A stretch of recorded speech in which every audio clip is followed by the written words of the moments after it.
Ça fait longtemps que j'ai quitté les bancs de la fac.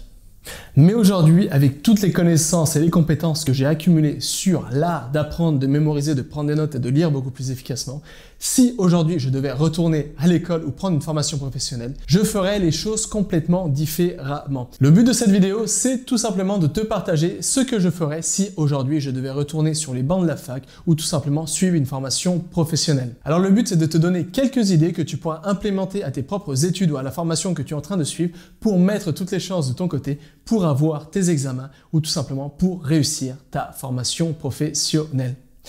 Aujourd'hui, pour beaucoup, je suis un expert de l'apprentissage. J'ai accumulé plein de compétences et de connaissances sur comment mieux apprendre, comment mieux mémoriser des informations, comment prendre des notes efficaces ou alors tout simplement comment lire beaucoup plus efficacement.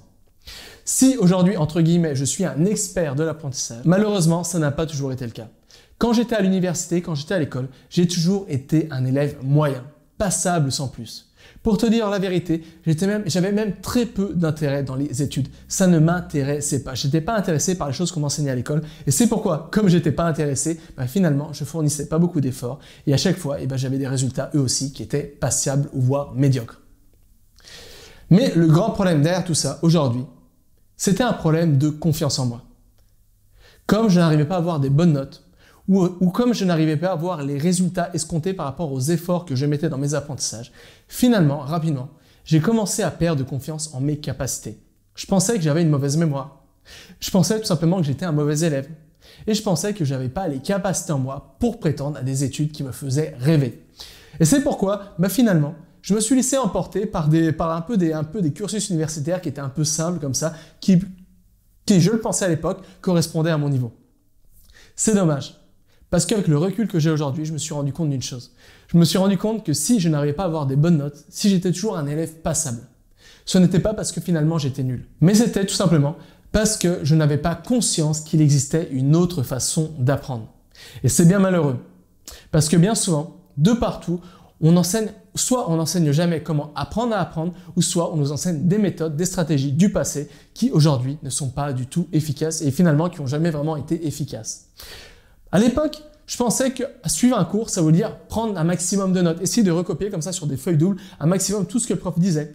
Et à chaque fin de leçon, je me retrouvais comme ça avec un tas de feuilles doubles que j'arrivais jamais vraiment à exploiter ou à assimiler. Ça voulait dire qu'à chaque fois que je sortais des cours, je devais surligner les choses importantes de mes notes, remettre au propre mes notes, faire des fiches de révision, essayer de mémoriser mes fiches de révision et ensuite essayer de répéter dans ma tête encore les informations clés pour pouvoir avoir mes examens, pour pouvoir tout simplement essayer de les retenir. De cette manière, je pensais que je prenais des notes, mais en fait, je passais par plein d'étapes intermédiaires. Je prenais tout d'abord, je transcrivais le cours. Ensuite, je surlignais les choses importantes. Ensuite, je remettais le tout au propre. Ensuite, j'essayais de mémoriser ces choses. Et ensuite, j'essayais de les réécrire pour pouvoir encore plus les graver dans ma mémoire et ensuite les exploiter. Finalement, je passais pas mon temps à apprendre ou à assimiler un cours. Je passais mon temps à transcrire, à retranscrire, à codifier, à changer de format des informations. Avec le recul, je me suis dit que finalement, ces étapes, j'aurais pu les éviter. J'aurais pu utiliser une technique de mémorisation, une technique de prise de notes beaucoup plus efficace et ça m'aurait permis directement d'écouter ce que le prof disait et de pouvoir assimiler, de pouvoir prendre des notes et directement assimiler les informations que je lisais.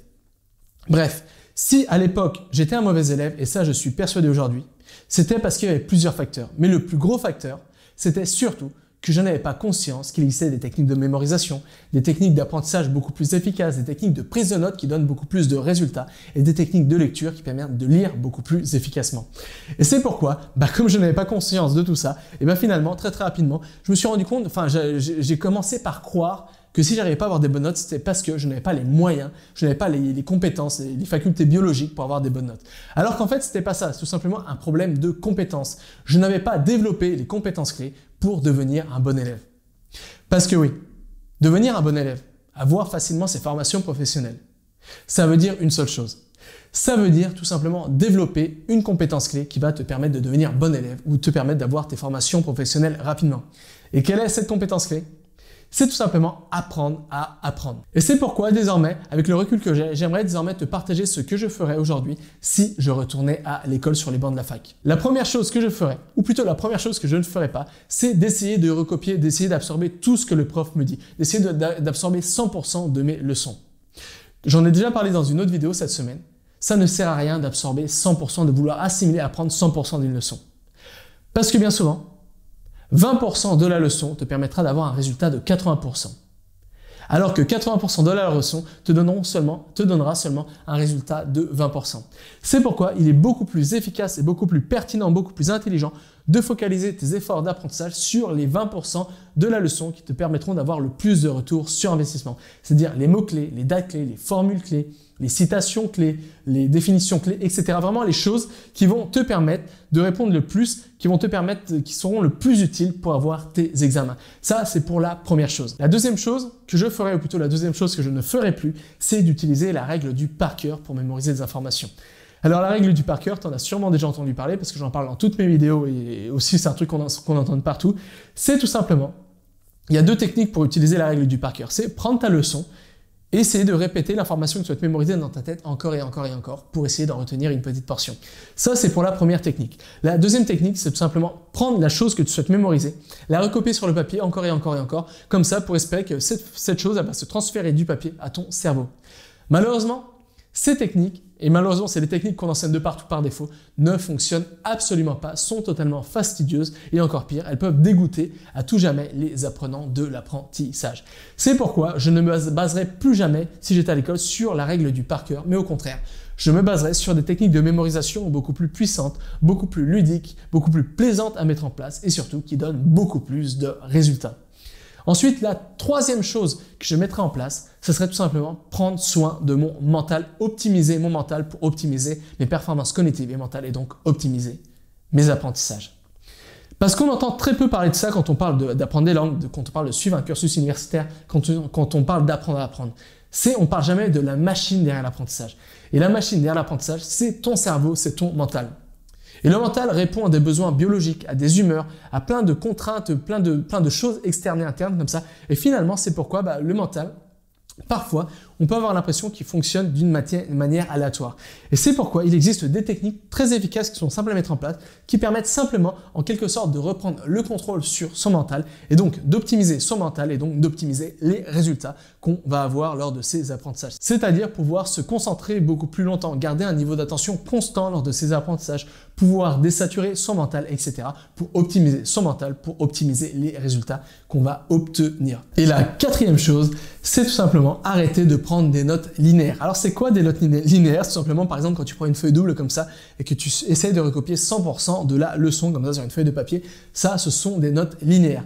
Le problème avec les notes linéaires, c'est qu'elles ne se basent pas sur comment le cerveau traite l'information et c'est pourquoi les notes linéaires sont très difficiles à assimiler, sont très chronophages et finalement par la suite sont très difficiles à exploiter. Heureusement, il existe des techniques de prise de notes qui sont beaucoup plus efficaces, qui se basent directement sur comment le cerveau traite l'information, sur les atouts de notre cerveau pour assimiler les informations et c'est pourquoi elles donnent beaucoup plus de résultats. Donc, moi aussi, là, je me baserai sur des techniques de prise de notes comme la technique du mind map ou d'autres méthodes de prise de notes qui sont beaucoup plus efficaces pour mettre toutes les chances de mon côté et ne pas perdre mon temps à prendre des notes, à réexploiter mes notes, à surligner les notes, à remettre mes notes au propre, à essayer de mémoriser mes notes, etc. À passer par plein de techniques de prise de notes intermédiaires alors que je pourrais faire tout ça avec une seule technique de prise de notes. Par exemple, la technique du mind map qui permet de faire d'une pierre deux coups, c'est-à-dire en même temps que tu prends des notes d'une information, tu vas pouvoir assimiler un maximum de ces informations et par la suite tu pourras réexploiter ces informations très facilement. Donc voilà, ce sont les 4 choses que je ferais si aujourd'hui je devais retenir sur les bancs de la fac. Première chose, je trierais les informations pour essayer de cerner seulement les 20% les plus utiles de la leçon et ne pas essayer de mémoriser et d'apprendre tout ce que le prof me dit.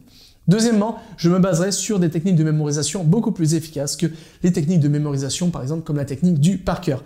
Troisièmement, je prendrai soin de mon mental et j'optimiserai mon mental pour optimiser mes apprentissages. Et quatrièmement, j'arrêterai de prendre des notes linéaires, mais je me baserai sur des techniques de prise de notes beaucoup plus efficaces et qui permettent d'assimiler ces notes et d'exploiter ces notes beaucoup plus simplement. Donc voilà, ce sont quelques pistes. Alors toi aussi, tu peux tout simplement appliquer les quelques conseils que je viens de te donner. Je suis certain que ça va te permettre de reprendre beaucoup plus de plaisir lors de tes études ou lors de tes formations professionnelles. Et surtout, ça va te permettre de mettre toutes les chances de ton côté pour mettre toutes les chances pour réussir tes études ou alors toutes tes formations professionnelles. Si tu souhaites aller encore plus loin, j'ai quelque chose pour toi. Je viens de réunir 3 de mes meilleures formations sur le thème de comment réussir ses études et comment réussir ses formations professionnelles dans un pack de 3 formations que j'ai intitulé réussir ses études ou ses formations professionnelles. Le but de ce pack, c'est de te permettre de devenir un super ou une super apprenante, c'est-à-dire de faire corps avec des techniques de prise de notes, des techniques de lecture, des techniques de mémorisation beaucoup plus efficaces et surtout apprendre à adapter tout ça à tes apprentissages, à tes études ou à tes formations professionnelles pour devenir un super apprenant et pour faire en sorte que chacun de tes efforts d'apprentissage dans tes études et tes formations professionnelles compte et t'apporte les résultats escomptés. Alors, tu vas avoir accès à 3 formations. La formation Hacker ses études, où tu vas avoir une stratégie qui va te permettre d'optimiser considérablement tes études et de faire en sorte que chacun de tes efforts d'apprentissage dans tes études compte et te donne un maximum de résultats. Ensuite, tu vas avoir accès à la formation méthode Adam, où tu vas apprendre des techniques de mémorisation super efficaces qui vont te permettre d'absorber rapidement les informations de tes leçons, de tes cours, etc., de tes formations professionnelles. Et enfin, tu vas avoir accès à la formation Triple ta vitesse de lecture, où tu vas apprendre à des méthodes alternatives de lecture beaucoup plus efficaces qui te permettront de lire beaucoup plus efficacement, beaucoup plus rapidement, sans sacrifier ton niveau de compréhension. Donc voilà, tout se trouve encore dans le premier lien se trouvant dans la description et tu peux déjà jeter un coup d'œil à la page de présentation de ce pack de 3 formations et en attendant, n'oublie pas, tout est possible avec cet apprendre.